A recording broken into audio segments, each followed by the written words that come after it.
I arrived at my mountain cabin with rental agents, dreaming of quiet earnings, and inside, my daughter-in-law is relaxing with her lover, uninhibited and indifferent. She threw down $5,000. For your silence, I nodded as if agreeing, and made one phone call. Not to my son, but to the one who would destroy her empire of lies. Betrayal is unforgivable. Revenge is cold calculation. Before we continue, please subscribe to the channel and write in the comments what time it is where you are now. The drive up to the mountain house had been pleasant. Lisa Thornton sat in the passenger seat, her folder of rental documents balanced on her lap, talking about seasonal rates and the strong market for summer properties near Aspen. I listened, nodding occasionally, watching the pines thicken along the winding road. June sunlight filtered through the branches, warm and easy. When we turned into the driveway, I saw the car immediately. A silver Audi, unfamiliar, parked too close to the front steps. Not Gertrude's white BMW, not Troy's truck. The license plate meant nothing to me, but something in my chest tightened. "Expecting someone?" Lisa asked, her professional tone wavering slightly. "No." I put the car in park and sat there a moment, studying the Audi. Expensive. Recent model. The windows were tinted dark. I climbed out slowly, my knees stiff from the 2-hour drive. The house looked peaceful enough. Log exterior, weathered to a soft gray. The wraparound porch empty except for the rocking chairs I'd bought years ago. But the front door stood slightly ajar. I always locked it. Always. Lisa followed me up the steps, her heels clicking against the wood. I pushed the door wider and stepped into the cool dimness of the entryway. The living room opened before us, spacious and familiar, the stone fireplace dominating one wall, the leather furniture arranged exactly as I'd left it. Then I saw them. Gertrude sat on the couch, a blanket pulled hastily around her shoulders, her dark hair disheveled. A man I'd never seen before stood next to her, barefoot, his shirt unbuttoned, fumbling with his belt. 2 wine glasses sat on the coffee table, half empty, next to a bottle I recognized from my wine rack. Time did a strange thing. It slowed, stretched, made every detail sharp. The man's watch, gold, expensive, catching the light. The flush on Gertrude's face, not from embarrassment, but from being interrupted. The blanket slipping to reveal her bare shoulder. Nobody moved. Then Gertrude's face changed. Shock dissolved into something harder, more calculated. She stood, keeping the blanket wrapped around herself, and stepped forward, positioning herself between me and the stranger. "What are you doing here?" Her voice came out sharp, accusing. "You said you weren't coming until next month." I didn't answer right away. 30 years as a veterinarian had taught me that calm authority worked better than volume. I let my hands hang at my sides, kept my breathing even. Behind me, I heard Lisa shift her weight, the folder crinkling in her grip. "This is my house," I said quietly. "That doesn't give you the right to barge in unannounced," Gertrude shot back, her chin lifting. The stranger, young, maybe 35, athletic build, grabbed his shoes from beside the couch and moved toward the back of the room. His hands shook as he tried to put them on while standing. He wouldn't look at me.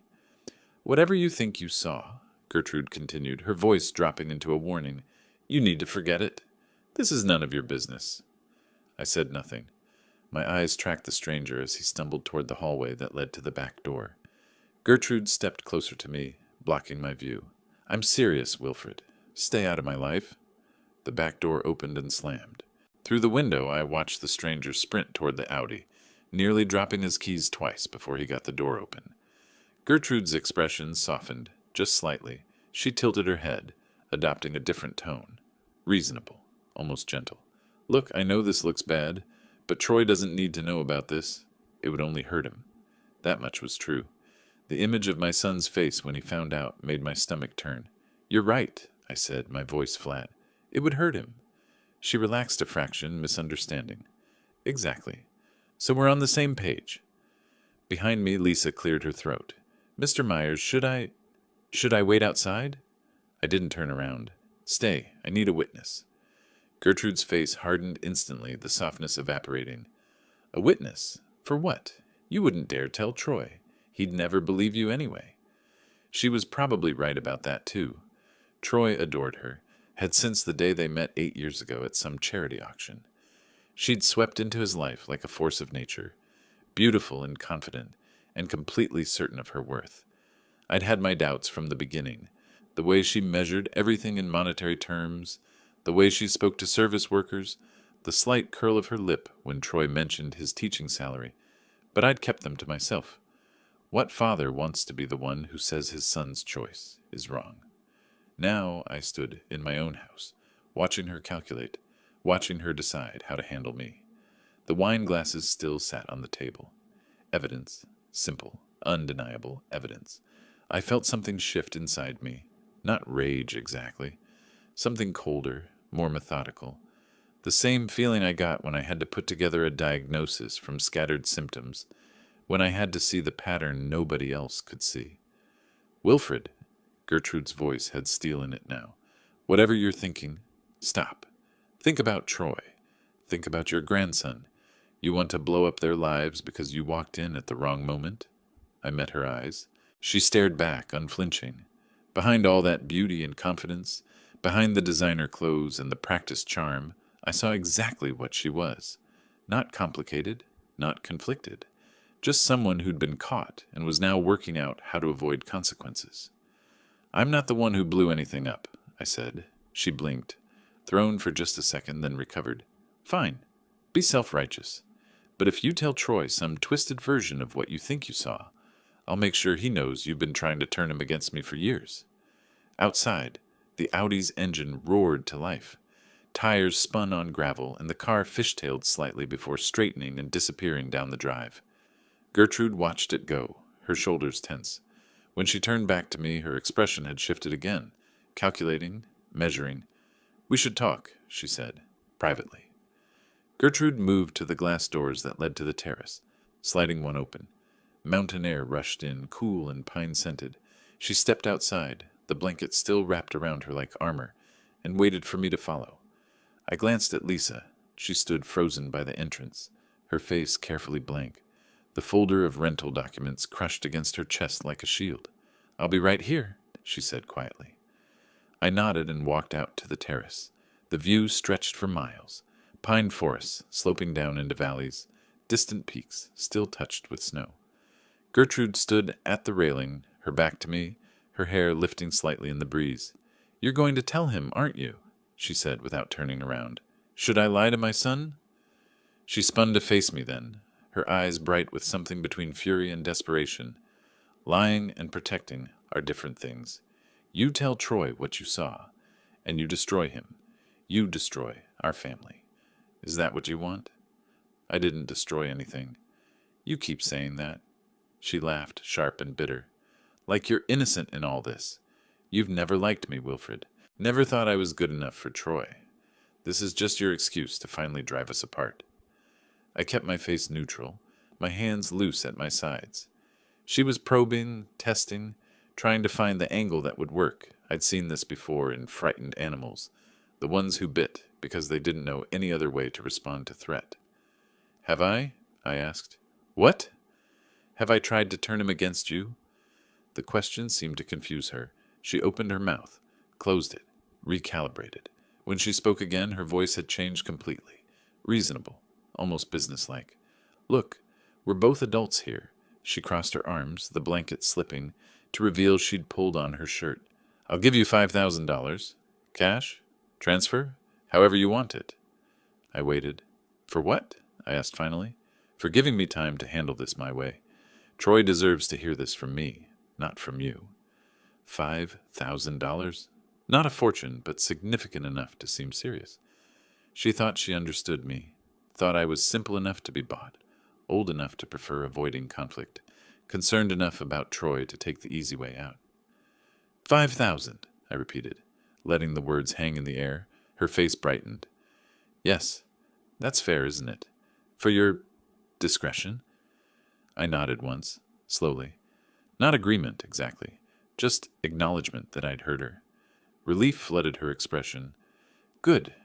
I knew you'd be reasonable. I'll have it transferred by tomorrow. You'll have your money, and Troy won't have to deal with any of this unpleasantness. Unpleasantness. That's what she called it. as if she'd spilled wine on the carpet instead of betraying my son in his father's house. "I need to make a phone call," I said. She waved a hand, dismissive. "Of course, whatever you need." I walked back inside, past Lisa, who hadn't moved from her spot near the door. She gave me a small, tight smile, sympathy mixed with acute discomfort. I pulled my phone from my pocket and stepped into the far corner of the living room, near the fireplace. Patrick Doyle answered on the third ring. "Wilfred, long time. What can I do for you?" "Patrick, it's a family matter, legal implications. I need to meet with you tomorrow, if possible." His tone shifted, professional concern replacing casual friendliness. "Of course. What kind of legal matter? Estate planning?" "No." I kept my voice low, but didn't bother to hide it completely. Through the glass doors I could see Gertrude watching me, trying to read my body language. I have a witness, and I need to know my options. Silence on the other end. Then, "I see. How about 9 tomorrow morning? My office?" "That works." "Wilfred," Patrick said carefully, "should I prepare anything specific?" "Family law, infidelity, evidence documentation." Another pause. "I'll be ready. See you at 9. I ended the call and slipped the phone back into my pocket. When I turned, Gertrude was standing in the doorway, her expression unreadable. She'd changed, fully dressed now in jeans and a silk blouse, her hair smoothed back. The transformation was impressive, from caught mistress to composed woman in a matter of minutes. "Everything all right?" she asked, her voice careful. "Fine." "Who was that?" "My attorney." Her face went very still. "Your attorney? Why would you need to call your attorney?" I met her eyes, let the silence stretch, watched understanding dawn, then denial, then a flash of something close to panic. "Wait." She stepped fully into the room. "Wait, you said we had an agreement." I nodded. I didn't say yes. "That's the same thing." "Is it?" Her hands clenched into fists. "You can't do this. I offered you money. I offered you a solution that protects everyone." "It protects you," I said quietly. "Not everyone." She moved closer, her voice dropping into a hiss. "If you tell Troy, he'll hate you for it. He'll think you're lying. He'll think you're jealous of our happiness. And if by some chance he believes you, it'll destroy him. Either way, you lose him. Is that what you want?" I thought about Troy, my son, brilliant kid, even now at 34. High school history teacher, loved by his students, patient and kind, sometimes to a fault. He believed the best in people. It was his greatest strength, and I was beginning to realize his greatest vulnerability. "What I want," I said slowly, "is for my son to know the truth about who he married." "The truth?" Gertrude's laugh came out sharp, almost manic. "The truth is that I made one mistake, one afternoon, and you're going to use it to ruin everything I've built. You built it on lies." "Everyone lies, Wilfred. Everyone pretends. That's what marriage is." Lisa made a small sound from the doorway. Not quite a gasp, not quite a cough. Gertrude's head whipped toward her, seeming to remember for the first time that we had an audience. "You should go," Gertrude said to Lisa, her voice cold. Lisa looked at me. I shook my head slightly. "She's staying," I said. Gertrude's face went white, then red. "This is my home, too. I have a right to privacy." "In my house?" I kept my voice level. "With my son's money? Entertaining your boyfriend on my furniture?" She had no answer for that, just stood there, trembling with rage or fear or both, her carefully constructed composure finally cracking. I turned to Lisa. "Let's go. I think we're done here." Lisa nodded quickly, relief plain on her face. She pulled open the front door and practically fled outside. Before I could follow, Gertrude grabbed my arm. Her grip was strong, desperate. "Please," she whispered. "Please don't do this. I'll do anything. Name your price." I looked down at her hand on my sleeve, then up at her face, saw genuine fear there now, beneath all the calculation and manipulation. But I also saw something else, the absolute certainty that if I gave her any opening, any weakness to exploit, she'd use it. "Let go," I said quietly. She released me, her hand falling to her side. I walked out into the afternoon sunshine, leaving her standing alone in the living room. Behind me I heard glass shatter, a wine glass maybe, or the bottle, thrown against the stone fireplace. The sound echoed through the mountain silence. sharp and final. Lisa was already in the car, seatbelt on, staring straight ahead. I climbed into the driver's seat and started the engine. Neither of us spoke as I backed down the driveway and turned onto the narrow road. The house disappeared behind the trees within seconds, swallowed by pines and shadow. I barely touched dinner that night. By dawn, I was dressed and ready for the drive to Aspen. Button-down shirt, pressed slacks, the watch Troy gave me for my 65th birthday. I wanted Patrick to see me as competent, not some emotional old man chasing shadows. The notebook sat on the passenger seat, filled with details I'd written down after midnight when sleep wouldn't come. Timeline, observations, the color of Darren's watch, the brand of wine, everything. Patrick Doyle's office sat above a coffee shop in downtown Aspen, wood-paneled and lined with law books that looked actually read, not decorative. Family photos covered one wall, Patrick with his daughters at ski slopes, at graduations. Certificates hung beside them, neat and professional. He rose when I entered, shook my hand firmly. "Wilfred, thanks for coming in. Coffee?" "No, thank you." We sat across from each other, his desk between us covered in legal pads and manila folders. He picked up a pen, clicked it once. "Walk me through yesterday," he said. "Start from when you arrived at the property." I told him everything. The drive with Lisa, the unfamiliar car, entering the living room and seeing them, Gertrude's reaction, her words, the stranger fleeing, Lisa standing witness to all of it. Patrick wrote steadily, occasionally circling something on his pad. When I mentioned the $5,000, his pen stopped mid-stroke. "She offered you money?" "For my discretion. Said Troy deserved to hear it from her, not from me." Patrick set down his pen. "That's important. That's consciousness of guilt. She knew what she'd done was wrong, and she tried to buy your silence. I didn't take it. I know, but her offering matters." He pulled a folder from the stack beside him, opened it. "I did some preliminary work after your call. Since you've used me for property transactions before, I still had authorization to access certain financial records." He slid papers across the desk. Bank statements, credit card bills, a mortgage document. "When did Troy take this mortgage?" I scanned the page, saw the amount, felt something cold settle in my stomach. $620,000. "March," I said slowly. "He mentioned it briefly, said they were refinancing." "This isn't refinancing. This is new debt at 6.8%. "Where did the money go?" "I don't know." Patrick pulled out more papers, spreading them like cards in a hand. His finger tracked down columns of numbers, stopping at highlighted sections. "Look at these charges. The Peaks Resort, 3 times last month. Each stay charged to your son's credit card." Troy was at work. I remembered him mentioning it. He had a project in Denver that kept him away overnight. "The charges are local." Patrick's voice stayed level, but his eyes were sharp. "Someone used that card while he was gone." The numbers blurred slightly. I forced myself to focus. $8,000 last month alone. Hotels. Restaurants I'd never heard Troy mention. Gifts from jewelry stores. "How long has this been going on?" I asked. "Based on the spending patterns?" "At least 6 months, possibly longer." 6 months. While Troy worked late hours teaching history to teenagers, while he worried about budget cuts and curriculum changes, Gertrude had been spending his money on another man. "I have a witness," I said. "Lisa saw everything. Isn't that enough?" Patrick leaned back in his chair, fingers steepled. "For a conversation between us, yes. For a court case, no. Colorado judges want documentation, photographs, financial records showing affair-related expenses, electronic communications if possible." "How long does gathering that take?" "Weeks. Maybe a month if she's careful." A month. 4 more weeks of watching Troy live in ignorance while I sat on this knowledge. "I need to tell him," I said. "No." Patrick's voice went firm. "You cannot tell Troy yet. If you do, Gertrude will know we're building a case. She'll stop meeting her lover, delete communications, move money. We need her to feel safe." "You want me to lie to my son?" "I want you to protect him." "There's a difference." I stared at the papers spread across the desk.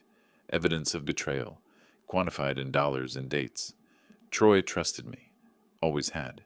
And now I was supposed to smile at him, make small talk, pretend everything was fine while his wife dismantled his life piece by piece. What do I need to do? I asked finally. Patrick pulled a business card from his desk drawer, not from the top, but from deeper in the stack. He set it in front of me. Marcus Chen, former detective, now private investigator. Discreet. He won't approach subjects directly, just documents their activities. Patrick tapped the card. I've used him before. He knows what courts need. I picked up the card. Simple design. Name, number, nothing else. This feels wrong, I said. It is wrong, but it's also necessary. Patrick gathered the financial statements, sliding them back into the folder. Gertrude has had months to establish her pattern. We need to match that with documented evidence. Otherwise it becomes, he said, she said, and she'll claim you're jealous or confused or trying to break up their marriage. I don't want to break up their marriage. She already did that. Then help me prove it properly. I left Patrick's office an hour later with Marcus Chen's card in my pocket and a strategy that felt like swallowing glass.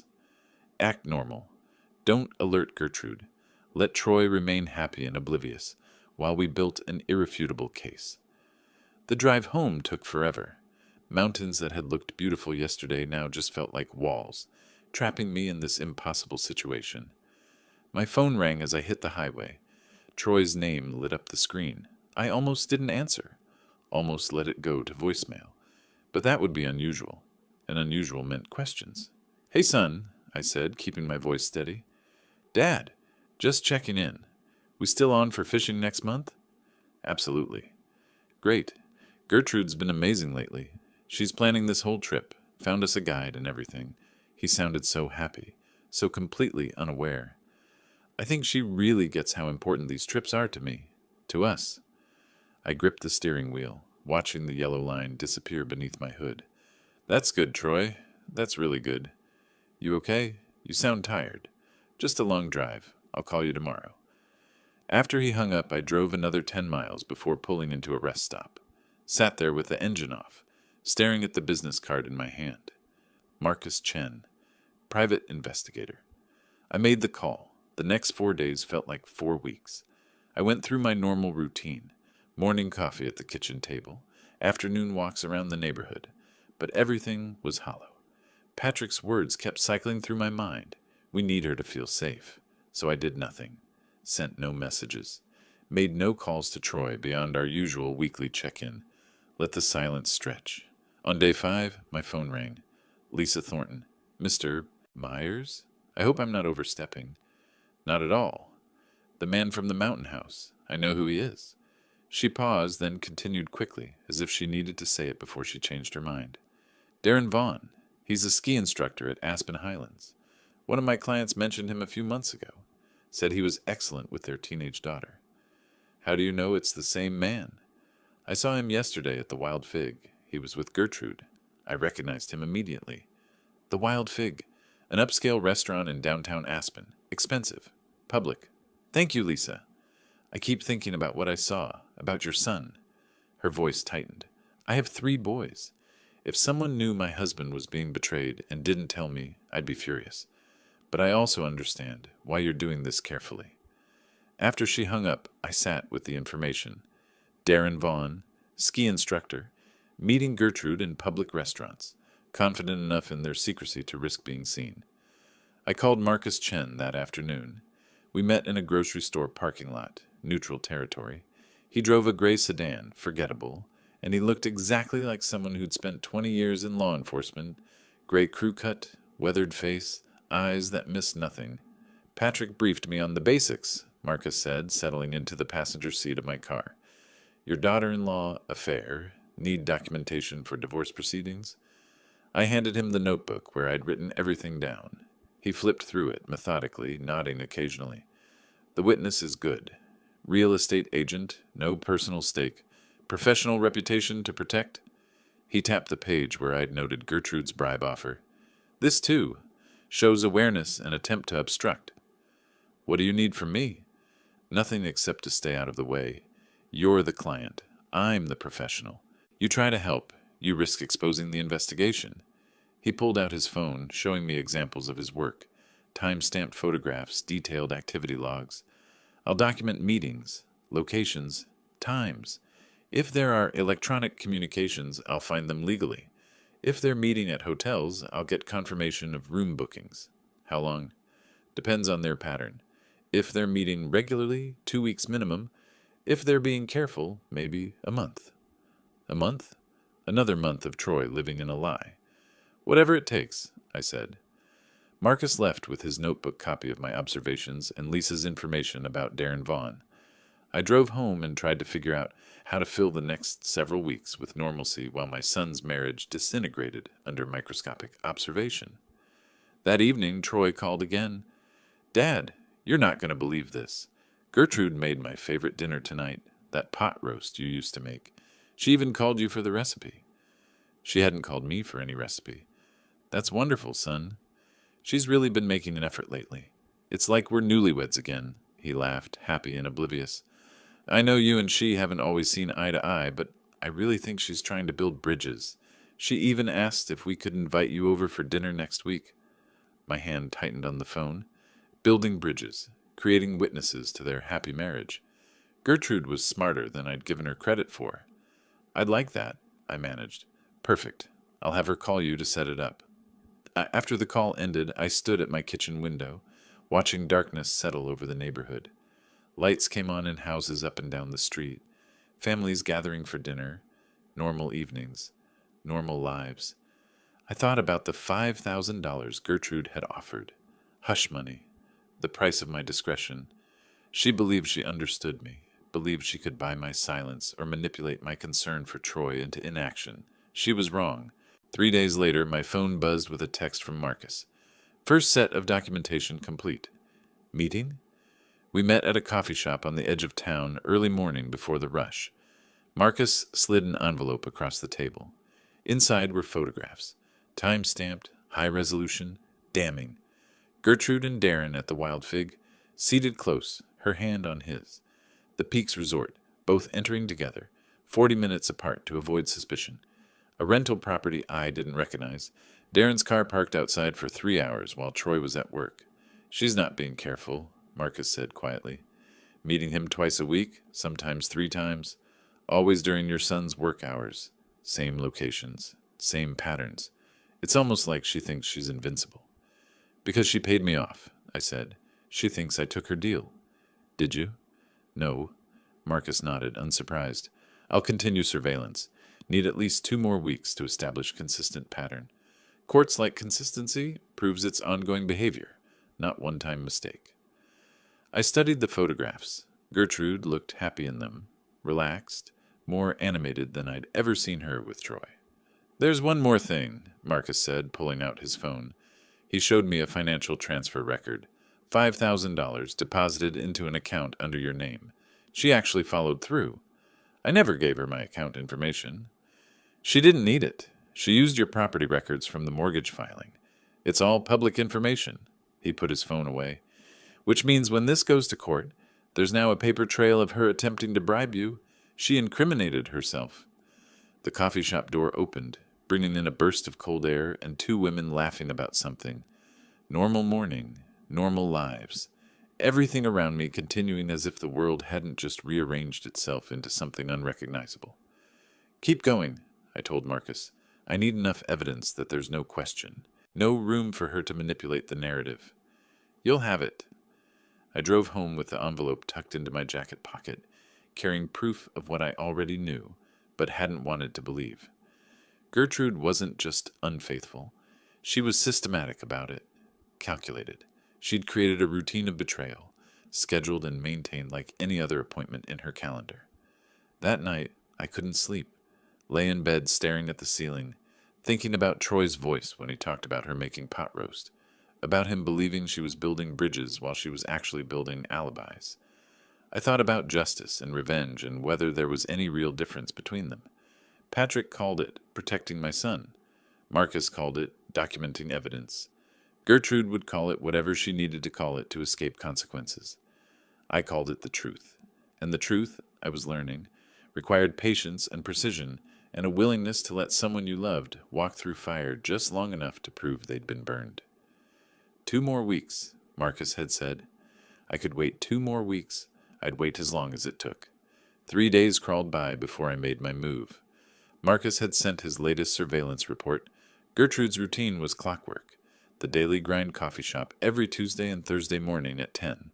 Always alone. Always at the corner table near the window. Tuesday morning I dressed carefully. Jeans instead of slacks. Flannel shirt instead of button-down. The newspaper tucked under my arm. A prop, but a convincing one. I needed to look casual, harmless. An old man getting his morning coffee. Nothing more. The Daily Grind sat 3 blocks from a fitness center Gertrude frequented. Marcus had photographed her leaving the gym and walking directly here twice last week. I arrived at 9:55, ordered a black coffee, and scanned the room as if looking for a seat. She sat exactly where Marcus said she would. Corner table, laptop open. Coffee in a ceramic mug, not paper. She planned to stay a while. I let recognition cross my face slowly, then approached with what I hoped looked like genuine surprise. "Gertrude, I thought that was you. Mind if I sit for a moment?" She stiffened, her hand tightening around her mug. "Wilfred, I didn't expect to see you here. Best coffee in town." I pulled out the chair across from her, moved slowly, unthreatening. "I've been coming here for years. You? It's convenient, close to the gym." Silence stretched between us. She studied my face, looking for anger or judgment. I kept my expression neutral, tired, slightly distracted, exactly how I'd practiced in the mirror that morning. "About last week at the mountain house," she began. I waved it off, setting my coffee down. "Water under the bridge. I've been thinking, and I realize I overreacted. You're right. You're adults. It's not my business." Her eyes narrowed slightly. "Really?" "Really. I'm too old to get involved in complicated situations. Live and let live. That's what I say now." I watched her shoulders drop a fraction, saw her fingers relax their grip on the mug. She wanted to believe me, needed to believe me. "You know," I continued, adopting a slightly conspiratorial tone, "in my generation, we had our share of mistakes. We just handled things more quietly. Different times." "I appreciate you saying that." Her voice softened. "I know it looked bad. What matters is Troy's happy, and he seems happy, so who am I to rock the boat?" She actually smiled then, small but genuine. The transformation was remarkable, from defensive to almost friendly, in less than 5 minutes. We talked for another 10 minutes about nothing important. The weather, the coffee shop's new pastries, Troy's students at the high school. I kept my tone light, grandfatherly, harmless. When I checked my watch and stood to leave, I delivered the line I'd been rehearsing. "Anyway, I should get going. Heading up to the mountains this afternoon. Going to spend a few days fishing, clear my head." "That sounds nice. Where?" I pulled out my phone, showed her a photo I'd taken 3 years ago of a mountain lake, pine trees reflected in still water. "Little lake, I know. No cell service, no distractions. Just me and the trout." "Enjoy it." She was fully relaxed now, her laptop forgotten, leaning back in her chair. "You deserve some peace." I paid for both our coffees on the way out, waved goodbye through the window, drove 3 blocks before pulling into a grocery store parking lot and sitting there, hands gripping the steering wheel, breathing slowly through my nose. The performance had worked. Every smile, every casual phrase, every carefully chosen word, she'd believed all of it, and the disgust I felt at having to be pleasant to her, at pretending to condone what she'd done, that would fuel what came next. At home, I spread Marcus's surveillance photos across my desk. 2 weeks of documentation. Gertrude and Darren at restaurants, entering hotels. His car parked outside the rental property. Time-stamped, geotagged, undeniable. I picked up my phone and called Marcus. "Marcus, Wilfred Myers. I need you to increase surveillance frequency starting today." "Something specific happen?" "I just gave the subject reason to believe she's not being watched. She'll be less careful now." A pause. Then, "Understood. I'll add evening coverage and weekend monitoring." Next call went to Patrick Doyle. "The coffee shop meeting went as planned," I said. "She thinks I'm going fishing for several days. Thinks I've accepted the situation." "Good." Patrick's voice carried approval. "How soon can Marcus deliver the next round of documentation?"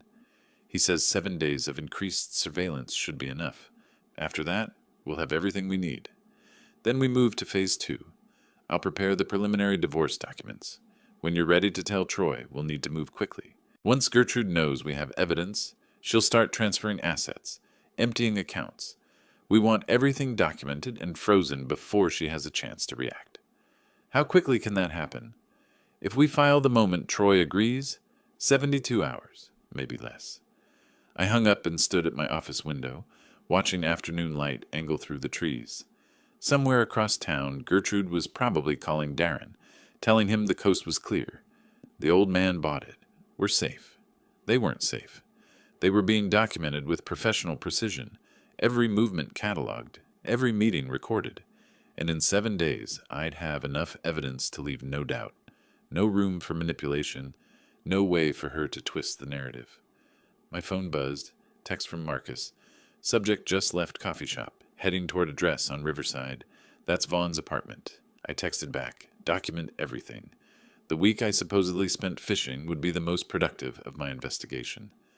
While Gertrude thought I was unreachable in the mountains, Marcus would be everywhere she went, a ghost she'd never see.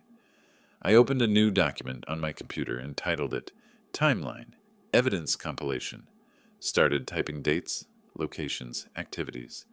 Building the case one entry at a time, methodical and thorough, exactly like I'd done 30 years ago when documenting medical histories for difficult diagnoses. The difference was that animals couldn't lie to themselves about their symptoms. Gertrude had built her whole life around lies, and now I was going to document every single one. The week I supposedly spent fishing was the most productive of my investigation.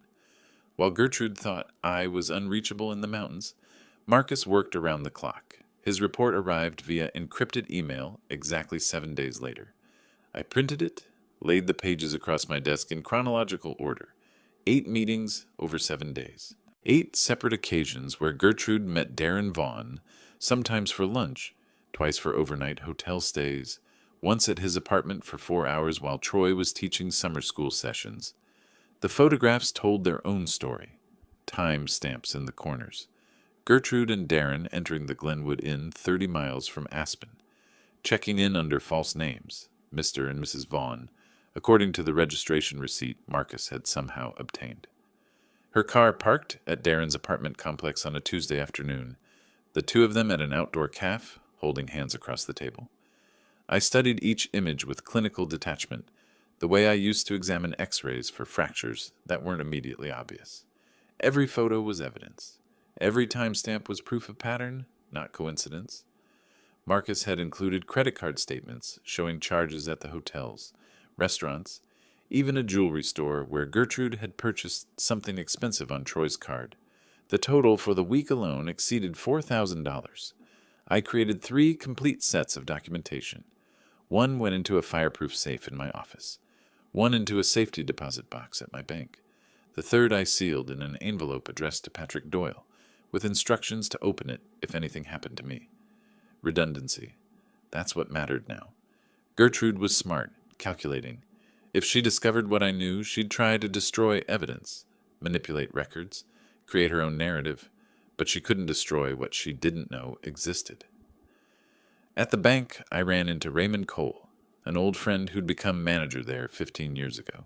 He saw me with a large envelope, raised his eyebrows. Something important? Family documents, just being careful. He walked me to the safety deposit area, made small talk while I locked everything away. As we headed back toward the lobby, he paused, glanced around, then spoke quietly. Wilfred, I probably shouldn't mention this, but Gertrude withdrew $15,000 last week from the joint account she has with Troy. I stopped walking. 15,000? Cash. Said she was buying a car from a private seller. Raymond's face showed concern, but the way she handled it, I've seen people move money before they run. Just thought you should know. Does Troy know about the withdrawal? She's on the account. It's legal. I can't notify him unless he specifically asks about account activity. After Raymond returned to his office, I sat in my car and considered the implications. 15,000 in cash, either funding Darren or preparing an exit strategy. Either way, it proved what I'd suspected. This wasn't just an affair. This was calculated, premeditated exploitation. That evening, my phone rang. Troy's name on the screen. Dad, you're back from fishing. How was it? Quiet, peaceful. Caught some good-sized trout. Wish I could have joined you. Listen, weird question. Did you see Gertrude downtown last week? She mentioned running into you at a coffee shop. I paused, choosing my words carefully. I did, actually. Thursday morning before I left. Just briefly. She said you two had a nice conversation, that you seemed different. More accepting, she said. We're all adults, Troy. Past is past. That's good. Really good. He sounded relieved. Hey, she also mentioned she told you about her Denver trip last month. The one to see her friend, Marissa. I hadn't heard about any Denver trip from Gertrude, but Marcus's records showed hotel charges in Aspen during that time frame, dates when Troy thought she was in Denver. Right, I said carefully, letting the word hang. Only, I could have sworn she said it was in May, but you guys talked about it being in April. I said nothing. Let him work through his own confusion. Sometimes the best manipulation was simply stepping back and letting people question what they thought they knew. Anyway, Troy continued, his voice carrying something I hadn't heard before, uncertainty. I'm probably mixing up the dates. Never mind. You sound tired, son. Yeah, long day. We'll talk soon, okay? After he hung up, I sat in the growing darkness of my living room, phone still in my hand. The seed had been planted. Not by me directly. I'd simply allowed him to stumble into his own doubts. But now he was questioning, wondering. The first hairline crack in the FA aid Gertrude had built. My phone rang again 2 hours later. Troy again. Dad, I need to ask you something. When you saw Gertrude at the coffee shop, did she mention anything about me? About us? She said you were happy, that you two were doing well. Did she seem nervous? Off somehow? I thought about the right answer. The truthful answer would be yes. She'd been defensive, tense, calculating. But saying that directly would reveal too much. She seemed like herself, I said finally. I asked her about the Denver date thing, about whether it was April or May. His voice dropped. She got really defensive. Said I was questioning her integrity, that I never used to doubt her like this. But I wasn't trying to fight. I just wanted to clarify the date. People get defensive when they're stressed, I offered, keeping my tone neutral. Yeah, maybe. He didn't sound convinced. It's just, lately, little things aren't adding up. She mentioned lunch with someone last week, but when I asked about it today, she said she'd never mentioned it. I feel like I'm losing my mind. You're not losing your mind. How do you know? Because you're one of the most rational people I know. If something feels wrong, there's probably a reason. Silence stretched across the line. I could hear him breathing, thinking, wrestling with suspicions he didn't want to have. I love her, Dad. I know you do. But what if... He stopped, started again. What if she's not who I think she is? The question hung in the air between us, heavy with implications neither of us was ready to fully explore. Then you deserve to know the truth, I said quietly. Yeah. His voice sounded hollow. Yeah, I do.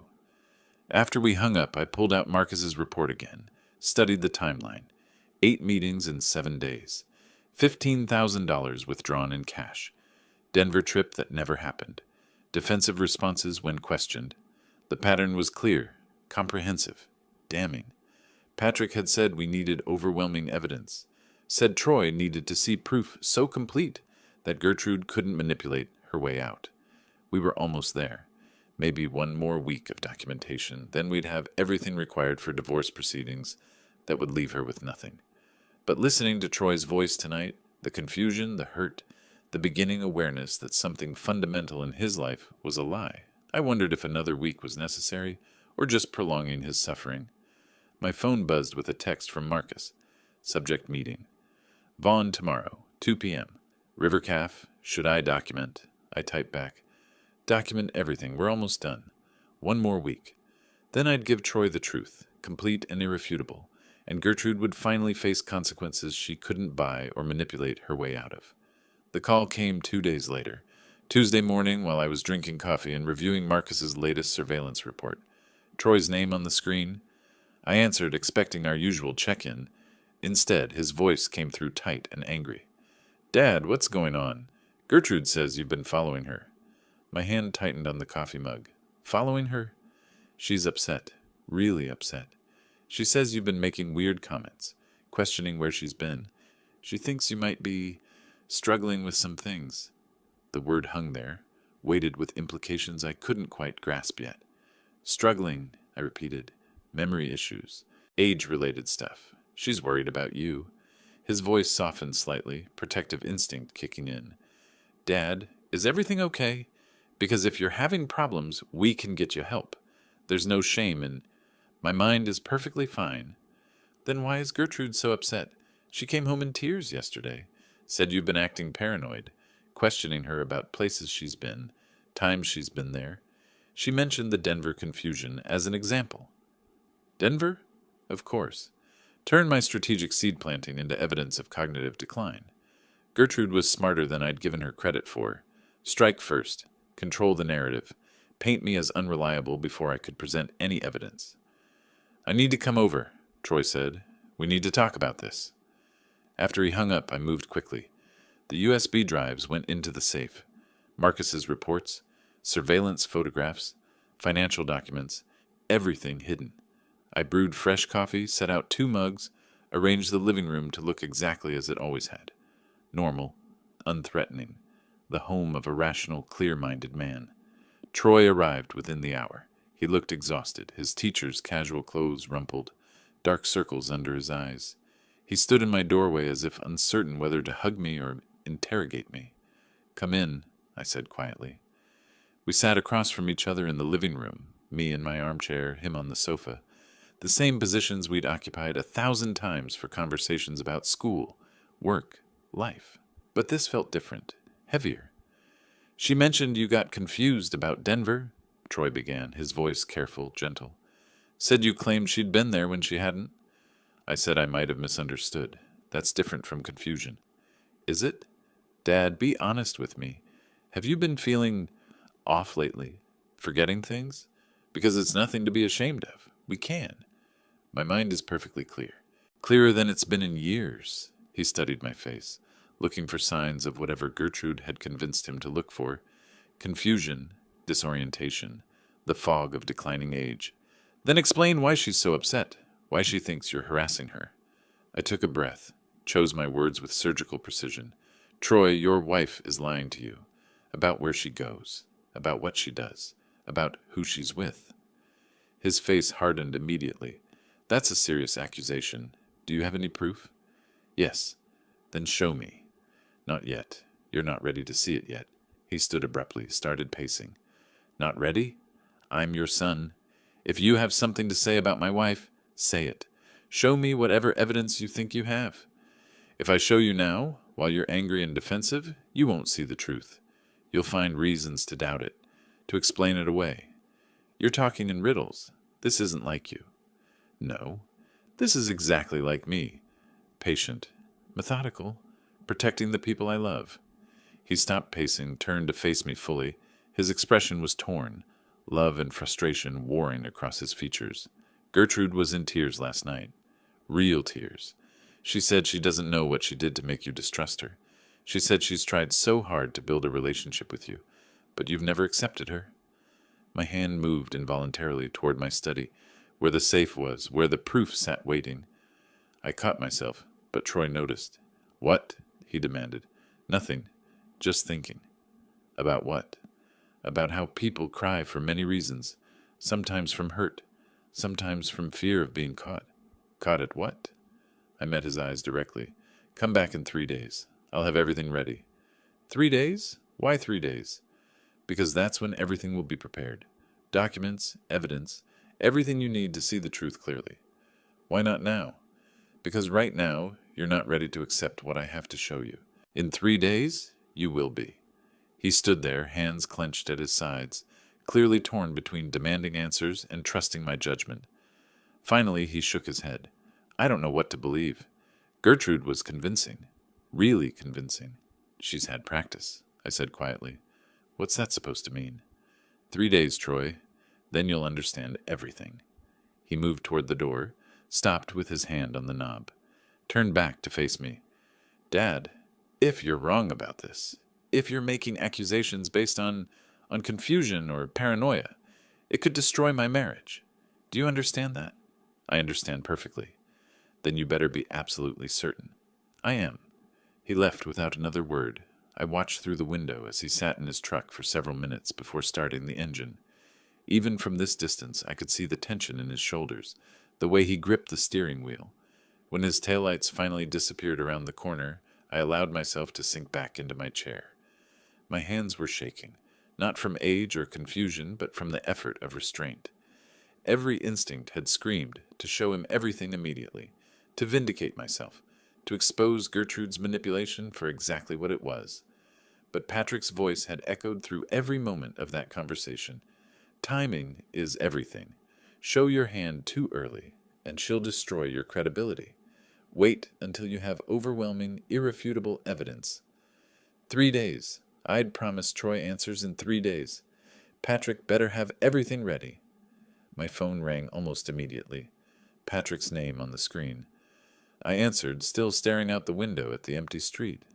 "Wilfred, we have a problem," he said, no preamble. "Can you come to my office right now?" "What kind of problem?" "The kind that can't wait. I just discovered something in the financial analysis. Something that changes everything." "How bad?" "Bad enough that we need to move faster than we planned." "How soon can you get here?" I was already grabbing my keys. 2 hours. Drive carefully, but drive fast." The line went dead. I stood in my entryway, keys in hand, trying to process the sudden shift. 3 days had seemed like forever. Now Patrick was saying we needed to move faster? I locked the door and headed for my car, the afternoon sun already beginning its descent toward the mountains. Whatever Patrick had discovered, it was serious enough to warrant urgency in a man who measured everything in careful, methodical steps. The drive to Aspen passed in a blur of mountain scenery I barely registered. My mind churned through possibilities. Financial problems, legal complications, something in the evidence that made it inadmissible. I'd find out soon enough. Patrick's office lights were on when I arrived, though most of the building was dark. Late afternoon pushing toward evening. I climbed the stairs 2 at a time, as quickly as my 67-year-old knees would allow, and found him at his desk, surrounded by financial documents that seemed to have multiplied since my last visit. "Come in," he said, not looking up from the spreadsheet on his computer. "Close the door." I did, settling into the chair across from him. He pulled off his reading glasses, rubbed his eyes, then met my gaze with an expression I hadn't seen before, something between anger and professional urgency. "The forensic accountant finished his deep analysis this morning," Patrick said. "I asked him to trace every significant transaction from Troy and Gertrude's joint accounts over the past year. What he found," he shook his head, "Wilfred, this is worse than we thought." He turned his computer screen toward me, showing a spreadsheet dense with numbers. His finger tracked down a column highlighted in red. "These are transfers to an account in the Cayman Islands. $83,000 over the past 8 months. Small amounts at first, 3,000, 5,000. Then larger, 15,000 at a time. The pattern started last October and accelerated in March." I stared at the numbers, feeling something cold settle in my stomach. "Troy doesn't know about this account." "I'm certain he doesn't. It's in Gertrude's name only. The money was transferred from their joint account, in increments, calculated to stay below reporting thresholds. Someone advised her on how to do this without triggering automatic bank reviews." "The 15,000 Raymond mentioned? That was just the most recent withdrawal? Look at the total." He circled a figure at the bottom of the column. "She's systematically stripped $83,000 from your son's finances. Money he earned, saved, borrowed against the house for, and she's hidden it where he can't touch it." I remembered Troy mentioning the mortgage refinancing in March, how excited he'd been about the opportunity to consolidate debt, improve their cash flow.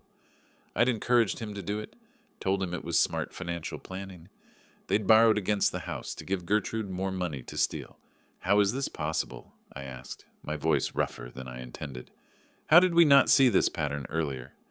"Because the initial financial review focused on spending, credit cards, restaurants, hotels. This required deep analysis of transfer patterns, tracing account relationships, subpoenaing records from offshore institutions. It took time." Patrick pulled out another document. "But here's what worries me most. 2 days ago, right after Troy started questioning her, Gertrude transferred another 20,000. She's accelerating. either preparing to run or protecting assets before divorce proceedings. Can we stop her?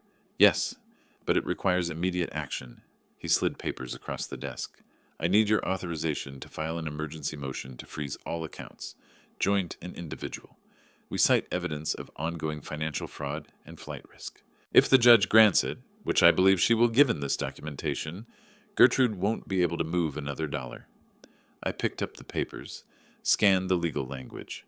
How fast can this happen? If we file tomorrow morning, hearing by end of day. Decision within 24 hours? But once we file, everything becomes public. Gertrude will know we've discovered the fraud. She'll lawyer up, potentially try to move remaining assets before the freeze takes effect. It's going to be a race. What about Troy? When do we tell him? Patrick leaned back in his chair, fingers steepled. You promised him answers in 3 days. That's perfect timing. We file tomorrow, get the accounts frozen, then show him everything at once. The affair, the fraud, the offshore account, all of it. One comprehensive package that leaves no room for doubt or manipulation. He's going to be devastated. He's going to be protected. If we wait even a week longer, Gertrude could drain everything. The equity from the house, their savings, his retirement accounts, if she can access them. This woman isn't just cheating on your son. She's destroying his financial future. I thought about Troy's face earlier today, his confusion, his torn loyalty, his desperate desire to believe everyone was acting in good faith. In 3 days, his entire world would collapse, but at least he'd still have a financial foundation to rebuild from. What do you need from me? I asked. Sign these authorizations. They give me power to act on your behalf in filing the motion, freezing the counts, and requesting emergency relief. Then go home. Act normal. Don't contact Troy unless he contacts you. Let him think everything is proceeding on the 3-day timeline. Meanwhile, I'll work with the accountant to prepare the complete evidence package. I signed where he indicated, each signature feeling heavier than the last. When I finished, Patrick gathered the documents into a folder marked with red tabs. One more thing, he said. When Troy sees this, all of it, he's going to need support. Not legal support, emotional support. This is going to break something in him. His trust, his confidence, maybe his faith in his own judgment. You need to be prepared for that. I've been preparing for 20 days. You've been preparing to show him evidence. That's different from helping him process what it means. Patrick's expression softened slightly. He's going to question everything, every moment of his marriage, every decision he made. He's going to wonder how he missed it, how he could have been so blind. You can't fix that for him. You can only be there while he works through it. I stood, suddenly feeling every one of my 67 years. Thank you, Patrick, for everything. Thank me when this is over. Right now, we still have 2 days of legal maneuvering ahead. Go home. Get some rest. Tomorrow morning, we go to war. The drive home was darker than the drive up had been. Night settling over the mountains, stars emerging in the clear sky. I thought about Troy as a boy, trusting everyone, believing the best in people. That openness had made him a wonderful teacher, a kind son, a loving husband. It had also made him an easy target. Gertrude had seen that trusting nature and exploited it systematically, methodically, for 8 months or longer. The affair was bad enough, a betrayal of intimacy and commitment. But the financial fraud was something else entirely. It was premeditated theft, calculated extraction of everything Troy had worked for. My phone buzzed with a text from Marcus. Subject met Vaughn today. Lunch at Riverside Caf? 2 hours. Documentation complete.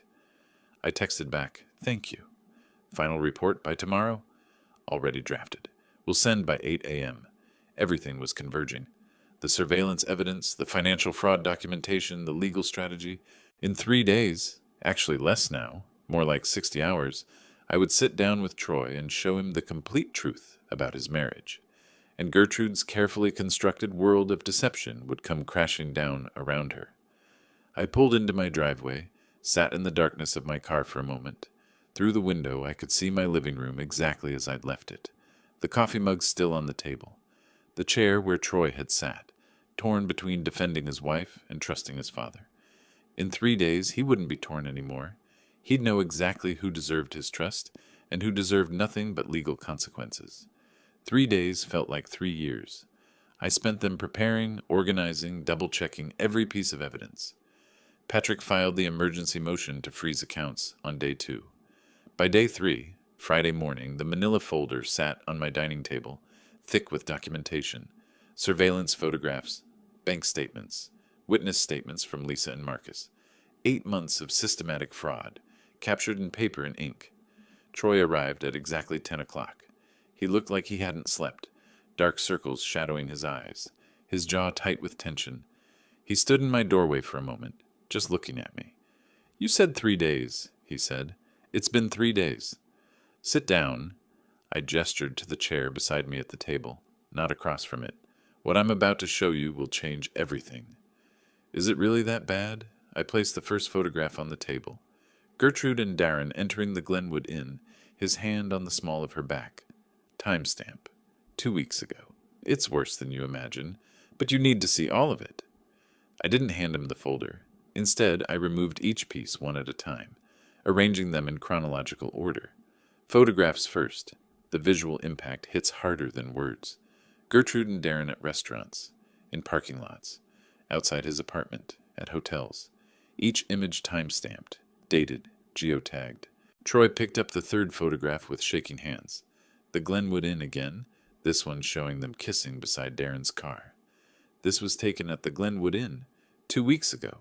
His voice came out hollow. "I was in Denver for work." "I know." "She told me she was visiting her sister. Her sister lives in Arizona." "She lied. She's been lying for months." He set the photograph down carefully, as if it might shatter. His posture was changing, starting upright and defensive, gradually slumping forward until his elbows rested on his knees, head in his hands. I laid out the financial documents next.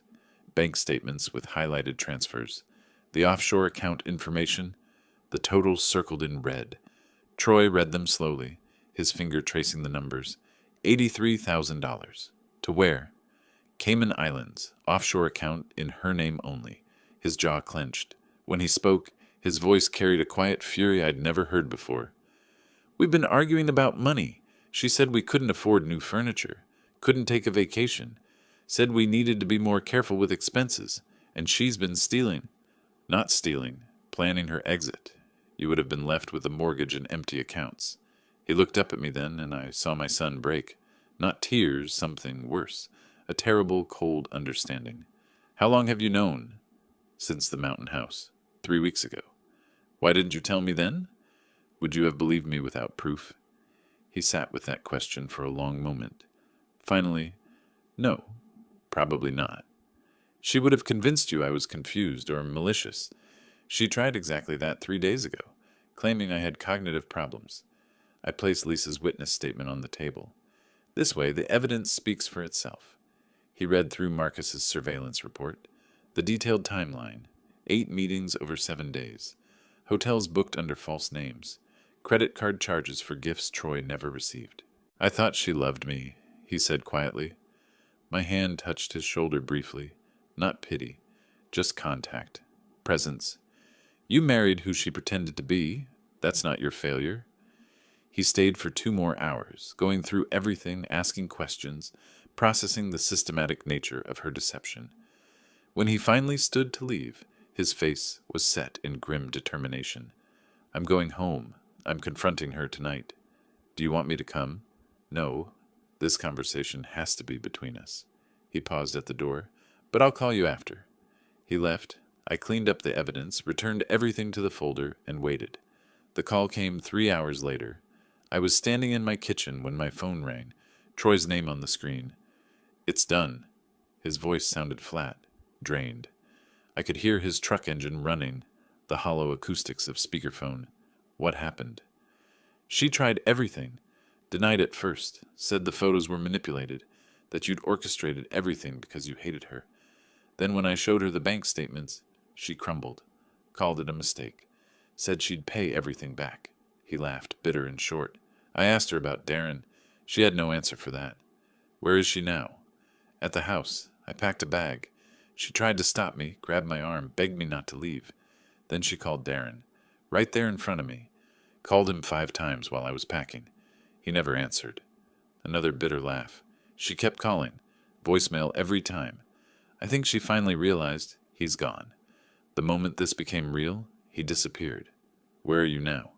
Sitting in a parking lot trying to figure out where to go? Come back here. I'll leave the door unlocked. Okay? His voice cracked slightly. Dad, thank you for protecting me, even when it hurt. He arrived an hour later carrying a duffel bag. I showed him to his old bedroom, the one he'd slept in as a teenager. We didn't talk much. What was there to say? Neither of us slept well that night. I heard him moving around at 3 a.m, getting water, pacing in the hallway. I stayed in my room, giving him space to process. Morning came gray and cold. I made coffee while Troy sat silently at the kitchen table, staring at nothing. We drove separately to Patrick's office. Troy needed to feel in control of something, even if it was just his own steering wheel. Patrick had documents prepared. He walked Troy through each one with professional compassion, explaining what he was signing and why.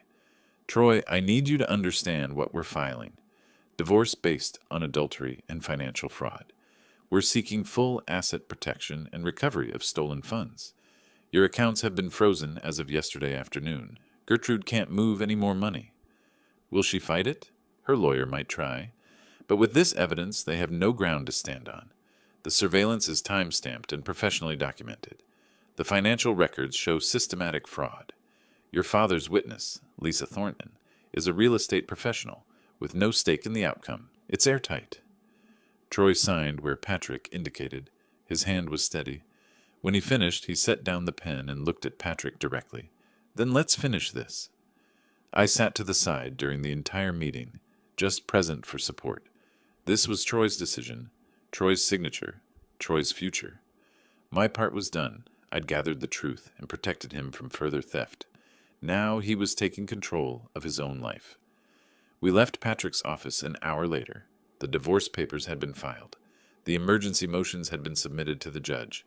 The legal machinery was grinding forward, inevitable and thorough. Troy stood beside his truck in the parking lot, keys in hand. What do I do now? He asked. Not rhetorically, an actual question. You heal. You rebuild. You remember that none of this was your fault. Doesn't feel that way. It will, eventually. He got in his truck and drove away. I watched him go, then got in my own car and headed home. The folder of evidence sat on my passenger seat, no longer needed for revelation, but still necessary for legal proceedings.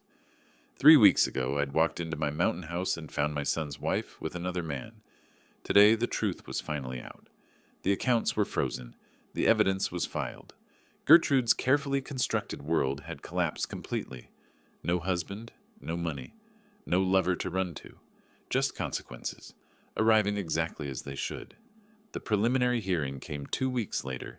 Judge Martinez was direct, reviewing the evidence without patience for weak arguments. Surveillance photos, financial records, offshore accounts, everything laid bare in open court. Gertrude sat with her attorney, isolated, looking smaller than I'd ever seen her. No Darren beside her, no friends in the gallery. The judge's ruling was swift. Troy kept the house. $67,000 of the stolen $83,000 was recovered. Gertrude received $5,000 as temporary support, nothing more. No maintenance. The affair and fraud had stripped away any claim to Troy's assets. Outside the courthouse, Troy's shoulders seemed straighter, but his eyes held no satisfaction. I should feel vindicated, he said, but I just feel empty. That's normal, I told him. Justice achieved doesn't erase the pain. We drove to the mountain house that afternoon, reclaiming the space where everything began. Standing on the terrace, watching the mountains in afternoon light, Troy said, I want to repaint this room, change the furniture, make it different. We can do that. We spent the rest of the day planning renovations, paint colors, new layouts, small projects that would take weeks, practical conversation grounded in the physical world rather than loss and betrayal. As sunset painted the mountains gold, Troy finally spoke what had been weighing on him. Thank you for being patient, for building the case instead of just telling me.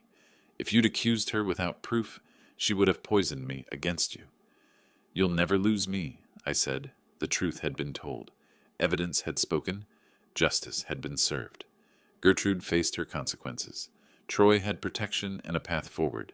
It wasn't a happy ending, but it was an honest one, and sometimes that's enough. If you like this story, please like this video, subscribe to the channel, and share your impressions of this story in the comments. To listen to the next story, click on the box on the left. Thank you for watching.